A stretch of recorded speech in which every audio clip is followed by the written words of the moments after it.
প্রত্যেকটা ইমামের প্রত্যেকটা মৌলবীর উচিত ব্যবসা করা। আর ব্যবসা যদি ইমামরা করে, মৌলবীরা যদি ব্যবসা করে, এই মসজিদ কমিটিগুলো টাইট হবে। যখনই বলবে আপনি এই বক্তব্য দিবেন না, সঙ্গে সঙ্গে জবাব দিয়ে চলে যাও, তোর মসজিদ তুই বুঝে নে। আমি দাঁড়িয়ে হক কথা বলবো, এটা আল্লাহর নবীর মেম্বার। আসহাবুল মাইমানা ওয়া আসহাবুল মাশআমাতি। লোক আছেন শুনবেন, এরপর যারা জলসা দিয়েছেন, আমার মতো বক্তাকে দাওয়াত দিয়েছেন, আপনারা জেনে শুনে দিয়েছেন। আমি কিন্তু কারো খাতির রেখে কথা বলতে পারি না, তারা ভালো করে শুনবেন। 1 টাকা দামি চকলেট পাওয়া যায়, পালস চকলেট, দেখেছেন চকলেট পাওয়া যায় না, যায় না? আচ্ছা, চকলেটটা দোকানদাররা খুলে প্লেটে করে বিক্রি করে না প্যাকেটে থাকে? প্যাকেটে। আপনি জানেন একটা 5 টাকা চকলেট এয়ারপোর্টের ভেতরে ঢুকে গিয়ে সেই চকলেটের দাম কত হয়? 50 টাকা। 5 টাকা চকলেট। একটা কফি যদি আপনি রায়গঞ্জে কিনে খান রেস্টুরেন্টে, তার দাম 40 টাকা।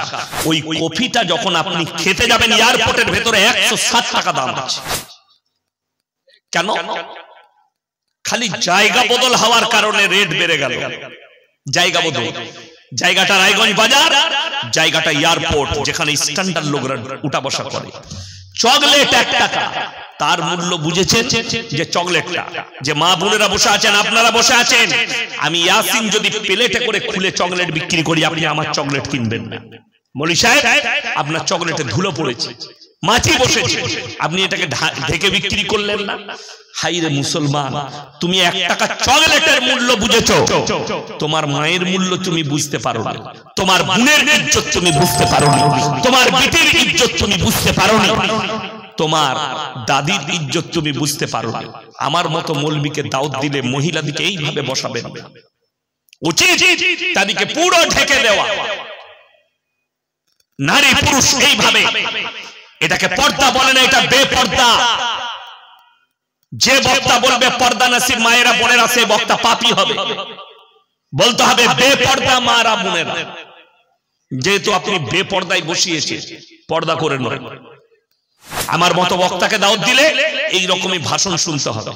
যদি বলেন এক্ষুনি নেমে যান, আমি কসম খেয়ে বলছি টাকাটা পেড করব, গাড়ি চেপে পালিয়ে যাবো, বক্তব্য দেবো না। যদি এক্ষুনি কমিটির লোক বলে এই বক্তব্য দিবেন না, আমার ইজ্জতে লাগছে, আমার গায়ে লাগছে, আল্লাহর কসম আমি তোমাকে তোমার মুখ দেখে বায়ান করতে আসিনি, আমি দিনের দাওয়াত দিতে এসেছি। আর যদি মনে হয় এই জলসার টাকায় ইয়াসিন সাহেবের সংসার চলে, তো তুমি মিথ্যাবাদী। তুমি আমার বাড়িতে গেলে বুঝতে পারবে আমার ব্যবসা আছে। শুধু জলসা করি না, আমি ব্যবসা করি, আমার ব্যবসাও আছে। মাদ্রাসায় থাকি আমি, তারপরেও জলসা করছি। এই জলসার টাকা কি করি আমার কাছে গেলে বুঝতে পারবে ইনশাআল্লাহ। দোয়া রাখবেন। মেয়েদের একটা বড় ক্যাম্পাস তৈরি করছি, এখনো 1 টাকা কারো কাছে হাত পাতি না। এই জলসার টাকায় জায়গা কিনা মেয়েদের ক্যাম্পাস, আপনাদের খিদমতে এই টাকাটা লেগে যাচ্ছে। আপনি কি মনে করেছেন যে এই টাকাগুলো নিয়ে গিয়ে খাচ্ছি? আমার বাড়িতে এলে বুঝতে পারবেন, আমার সাথে 10 দিন ঘুরলে বুঝতে পারবেন ইয়াসিন সাহেব কি করে। আমি এই স্টেজ থেকে নেমে সারা রাত, আমি যতক্ষণ না বাড়ি পৌঁছাবো আমার ফোন চলবে। কিসের? ব্যবসার ফোন। কোথায় বালি খালি হবে, কোথায় পাথর খালি হবে, কোথায় মাল পড়বে, সব জায়গায় ফোনে ব্যবসা করি। কেন? ওই জন্য আপনার উপর ভরসা করি। প্রত্যেকটা ইমামের, প্রত্যেকটা মৌলবীর উচিত ব্যবসা করা। আর ব্যবসা যদি ইমামরা করে, মৌলবীরা যদি ব্যবসা করে, এই মসজিদ কমিটিগুলো টাইট হবে। যখনই বলবে আপনি এই বক্তব্য দিবেন না, সঙ্গে সঙ্গে জবাব দিয়ে চলে যাও, তোর মসজিদ তুই বুঝে নে। আমি দাঁড়িয়ে হক কথা বলবো, এটা আল্লাহর নবীর মেম্বার। যেখানে বসেছ, আপনারা যেখানে আমাকে বস করিয়েছেন, এইখানটায় মিথ্যা বলার জায়গা নয়, এইখানটায় কোরআন হাদিস বাদ দিয়ে কথা বলার জায়গা নয়। আমি যদি আপনাকে হক না বলতে পারি, আমার মতো 100টা মৌলবী কিয়ামতের দিনে ধরা পড়বে, যারা ধোঁকা দিয়েছে, গল্প গুজব করেছে, মজাক করেছে। শুধু আমি নয়, কোরআনে আছে আল্লাহ তাআলা আপনাদিকে জিজ্ঞাসাবাদ করবে প্রত্যেকটা নারী পুরুষকে, ফালানাসআলান্নাল্লাযীনা উরসিলা ইলাইহিম ওয়ালানাসআলান্নাল মুরসালিন। হে আমার নবী, আমি পৃথিবীর নবী পয়গম্বরকেও দাঁড় করাবো, রাসূলকেও দাঁড় করাবো, তাদের উম্মতিকে জিজ্ঞেস করা হবে, তোমাদের কাছে কি নবীরা দাওয়াত পৌঁছায়? তোমার কাছে কি কালমার দাওয়াত চাই? তোমার কাছে কি হারাম হালালের দাওয়াত চাই? আপনি বলতে বাধ্য হবেন এসেছিল, আমি কবুল করতে পারিনি। আমার বন্ধুগণ, আল্লাহর নবী সাল্লাল্লাহু আলাইহি সাল্লামকে বলছেন আল্লাহ তাআলা, যার বাড়িতে মারে কোরআন আছে খুলবেন, এটা হচ্ছে সূরা আরাফ, প্রথম পৃষ্ঠায় আছে সূরা আরাফে, বাড়িতে গিয়ে খুলে দেখবেন আপনার চোখ দিয়ে পানি পড়বে। এবং নবীকে জিজ্ঞেস করা হবে, তোমরা কিভাবে দাওয়াত দিয়েছিলে? তারা উত্তর দিবে, পয়গম্বররা, আল্লাহ তুমি তো সবই জানো। আল্লাহ তাআলা আপনার নয়, পৃথিবীর সব কিছুর খবর আমার আল্লাহ রাখেন। রাখেন না? রাখেন না? কোরআন খুলেন, সূরা আল ইমরান প্রথম পৃষ্ঠা, ইন্নাল্লাহা লা ইয়াখফা আলাইহি শাইউন ফিল আরদি ওয়ালা ফিস সামা। হে আমার নবী, পৃথিবীর মানুষকে বলো, আসমান আর জমিনের মধ্যে যা কিছু আছে, কোন জিনিসটাই আমার আল্লাহর কাছে গোপন নেই। জোরে বলুন সুবহানাল্লাহ। আমার আল্লাহর কাছে কিচ্ছু গোপন নেই। আসমান আর জমিনে যা কিছু আছে সব খবর আমি আল্লাহ রাখি। আপনি কি করছেন, কি খাচ্ছেন, কোথায় যাচ্ছেন, কি ইনকাম করছেন, আমার মায়েরা তুমি গোপনে প্রকাশ্যে কি করছো, আমার আল্লাহ সব খবর রেখেছে। এটা কোরআন, সূরা আরাফ। এরপরও আপনি কি করে বাঁচবেন? শুনেলেন, মেয়েদের জন্য, নারীদের জন্য এই সূরায় মারাত্মক আল্লাহ তাআলা বলেছেন, ওয়াদরিব খুমুরিহিন্না আলা জুনুবিহিন। হে নারী, তুমি পর্দা নির্ধারিত করো, তোমরা কোনোদিন ধর্ষিতা হবে না, তোমরা কোনোদিন লাঞ্ছিত হবে না, তোমরা কোনোদিন ব্যভিচারিত হবে না, তোমরা শরীরকে ঢেকে নাও। আপনারা জানেন নবীর বিবি ব্যবসা করেছেন না করেন? কে? আল্লাহ রাসূল সাল্লাল্লাহু আলাইহি সাল্লামের প্রথম বিবি হযরতে খাদিজাতুল কুবরা রাদিয়াল্লাহু তাআলা আনহা। সেই যুগে আরব দুনিয়া, শুধু মক্কা মদিনার নয়, গোটা আরব দুনিয়ার 10টা বড় ব্যবসায়ীর মধ্যে আল্লাহর নবীর প্রথম বিবি হযরতে খাদিজাতুল কুবরা রাদিয়াল্লাহু তাআলা আনহা একজন ছিলেন। এত বড় ব্যবসায়ী, নবীজিকে বিবাহ করার পরেও তিনি ব্যবসা করেছেন। জোরে বলুন সুবহানাল্লাহ। কিন্তু কবে থেকে বন্ধ করলেন? যেদিন থেকে পর্দা ফরজ হলো। রওয়ায়েতে আছে, যেদিনে পর্দা ফরজ হয়েছে, হযরতে খাদিজাতুল কুবরা রাদিয়াল্লাহু তাআলা আনহা নবীজিকে বললেন, হে আল্লাহর নবী, হে আল্লাহর হাবিব, এরপরে আমার আর পায়ের নখটাও বের করা যাবে না হুজরাখানা থেকে, বাড়ি থেকে। তাই অর্থাৎ আমার যে ব্যবসা আছে, আমার যে সম্পদ আছে, আমি আপনাকে উর্সে দিলাম, আপনি দুহাত খুলে ইসলামের জন্য খরচ করুন, আর যেখানে পারবেন আপনি নিজের জন্য খরচ করুন। জোরে বলুন সুবহানাল্লাহ। রিওয়ায়েতে আছে, সেই দিন থেকে আল্লাহর নবী এবং সাহাবীর বিবিরা পায়ের নখটা পর্যন্ত হুজরাখানা থেকে বের করে। জানেন, দুজন নবীর বিবি জাহান্নামে যাবে। কজন বললাম? দুজন। নাম্বার 1 হযরতে নূহ নবী, নাম্বার 2 লূত নবী। এই দুজনের বিবি জাহান্নামে যাবে। মায়েরা শুনবেন ভালো করে, এটা মায়েদের জন্য। দুটো নবীর বিবি জাহান্নামে যাবে, আল্লাহ কোরআনে এলান করেছেন, লাকির টেনে দিয়েছেন, এটা আর পৃথিবীর কোন নবীরা ফেরাতে পারবে না। আল্লাহ তাআলা কোরআনে বলেছেন, যারাবাল্লাহু মাসালাল লিল্লাযীনা কাফারু ইমরাআতা নূহ ওয়া ইমরাআতা লূত কানাতা তাহতা আবদাইন মিন ইবাদিনা সালিহাইন ফাকানাতাহুমা ফালাম ইউগনি আনহুমা মিনাল্লাহি শাইয়্যা ওয়া কিলা দুখুলান নার মা'আদ দাখিলিন। আমার দুজন উলুল আযম নবী, হাবিব পয়গম্বর নূহ নবী আর লূত নবী, এই দুজনের বিবিকে জাহান্নামে দেব, তারা আটকাতে পারবে না নবী হওয়ার পরে। লাকির টেনে দিয়েছে। অপরাধ কি? নূহ নবীর বিবির মারাত্মক 3টে অপরাধ। কটা বললাম? 3টে। নাম্বার 1 আল্লাহকে অবিশ্বাস করা। নাম্বার 2 নবীকে অবিশ্বাস করা, আল্লাহর পয়গম্বরকে। নাম্বার 3 হচ্ছে মারাত্মক অপরাধ, সেটা হচ্ছে স্বামীর অবাধ্যতা করা। কার অবাধ্যতা বললাম?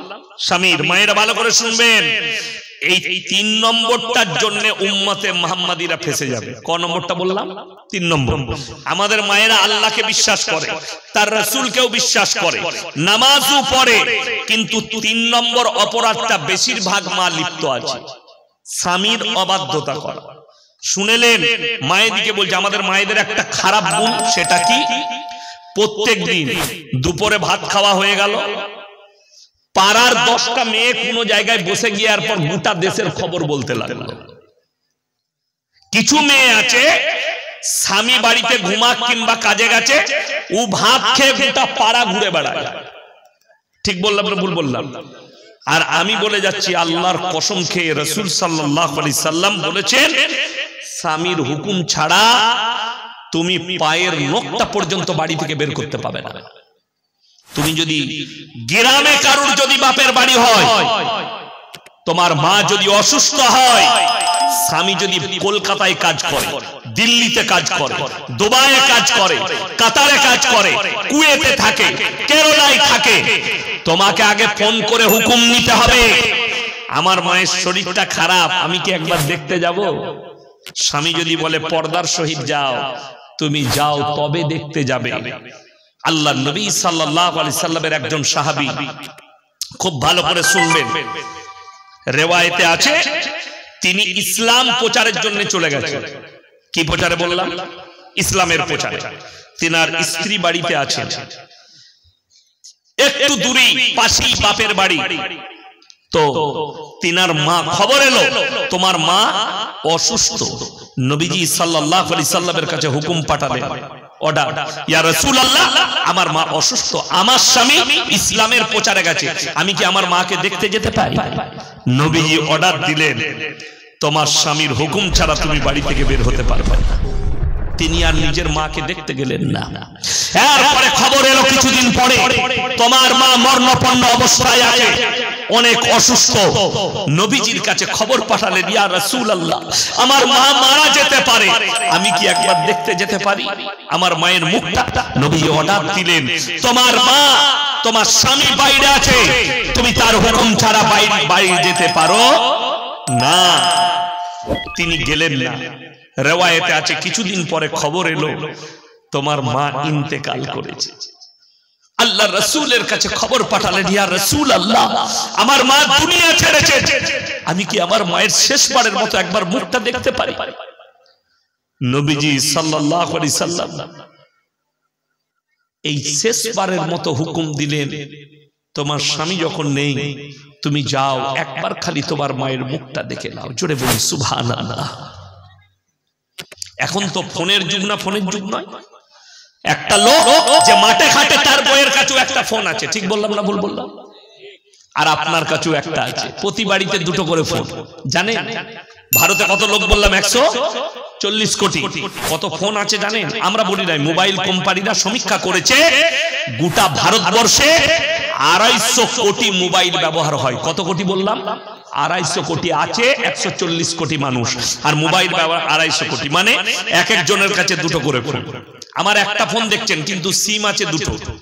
একটা নম্বর সবাই জানে, আর একটা নম্বর কেউ কি বলিনি। আমার ফ্যামিলি জানে, আমার আত্মীয় স্বজন জানে, আমার ভাই আপনাদেরকে বলে দিল, ফোনের যুগ। আপনার পাশের বাড়িতে বাপের বাড়ি, মা অসুস্থ, আব্বা অসুস্থ, হ্যাঁ আমার স্বামী, হ্যাঁ গো আমি, আমার মা অসুস্থ, একবার দেখে আসবো, চলে যাও, পর্দার সহিত হুকুম পেয়ে গেলে। আরে বাজার যাবে, রায়গঞ্জ, শাড়ি কিনতে, কাপড় কিনতে, স্বামী বাড়িতে থাক আর না থাক, ও হুকুম লিবার প্রয়োজন নাই, ও কুচা করে ফেরার লাভলি মেকে বেরিয়ে গেল। ঠিক বললাম না ভুল বললাম? তুমি জাহান্নামের রাস্তাটা ক্লিয়ার করছো, স্বামীর হুকুম ছাড়া বাইরে বের হতে পারবে না। এটা ইসলাম বলছি। এই মারাত্মক অপরাধের কারণে নূহ নবী আর লূত নবীর বিবি জাহান্নামে যাবে। মায়েরকে অনুরোধ করছি, স্বামীর বাধ্য হও,